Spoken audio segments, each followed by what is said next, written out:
Burma coup resistance notes December 6, 2022. Ethnic regions. In Karenni State, after Karenni Defense Forces drove junta troops out of the area north of Demawso town and thwarted a re-invasion with heavy junta losses, the invaders spent last night firing shells into villages in that area. These villages are depopulated due to the conflict, so no casualties are reported.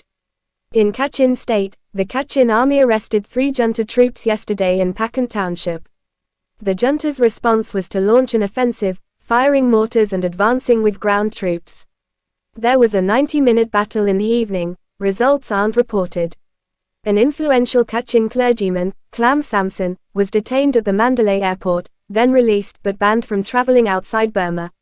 The regime fears his testimony about the coup d'état being given internationally. The Karen Army released November combat statistics for Brigades 1 to 6. The other one, Brigade 7, doesn't fight in the 6 districts. 290 clashes were fought, 333 junta troops were killed and 237 wounded, while 30 Karen soldiers died and 68 were wounded. Over 20 vehicles were destroyed, and at least 9 civilians were killed, mostly by junta mortar fire, and 15 injured. Brigade 5 in Mutraw district accounted for 40% of the junta fatalities, followed by Brigade 6 Duplaya district with 18%. Korthulay government KNU via junta scorched earth village terrorism campaign. Troops continued burning villages in Haticharing township yesterday, attacking 3 more villages after burning 7 village last week. A junta terrorist gang attacked Nyingla and Muyo villages in Depopulated township, Zagaring region yesterday and burned down homes and a monastery. A local PDF dropped drone bombs on the troops in Nyingla, causing some injuries, and they stopped what they were doing and took cover. Troops kidnapped 15 civilians from 5 villages including Muyo. Junta troops are kidnapping children and mentally ill people to use as human shields against PDFs as they march around the township. Troops are burning 3 villages in Salingi township of Zagaring region today, Daya, Ontav, and Shangan. Residents of these and 4 nearby villages have fled into the bush. Witnesses say a PDF is exchanging fire with the terrorists in an effort to protect the villages and provide time for residents to escape. Junta army desertions. 3 junta soldiers left their base in Hakka, capital of Kachin State, and joined the Kachin Defense Forces there today, bringing a rifle, ammunition, and grenades. 15 junta soldiers have now defected in Hakka alone.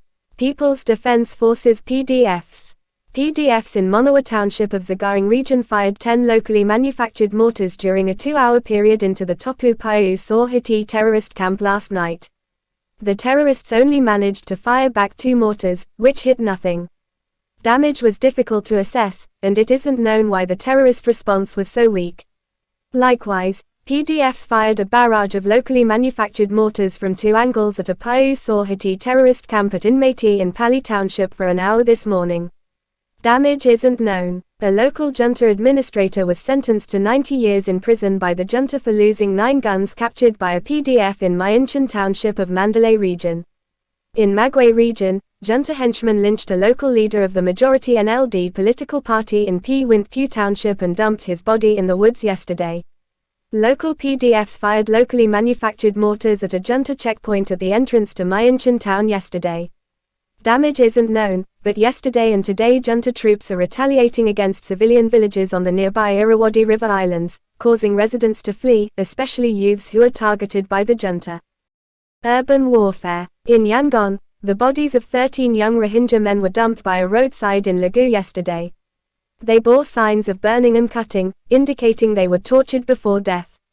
Since the Burma Army's 2017 Rohingya genocide, Rohingya people have been confined in concentration camps in Kachin State and are not allowed to travel in the country, leading to clandestine journeys and human trafficking. An explosion occurred in Kyamandang township of Yangon last night.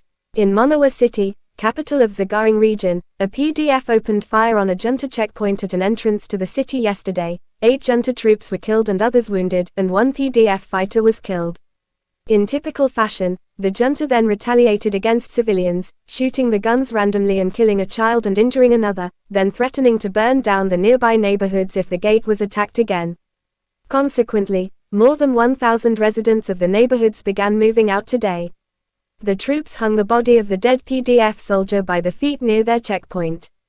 Political and economic. A committee called the Peace Process Steering Team (PPST) says it will try to convene a meeting of all of Burma's ethnic armed groups by the end of this month, as a first step toward working out a common position on building federal democracy. While the objective sounds worthy on paper, the PPST is made up mostly of inconsequentially small groups that have discredited themselves through association with the junta's fake peace talks. There were only two significantly large ethnic armies in the group to begin with, but the Karen government KNU has since distanced itself, as did the smaller ABSDF, and the Southern Shan Army RCSS is associated more with drug trafficking and deals with the junta than with ethnic autonomy. It remains to be seen, therefore, whether the ethnic armies fighting the war will pay any heed to the PPST, or consider it a junta front group, or simply irrelevant.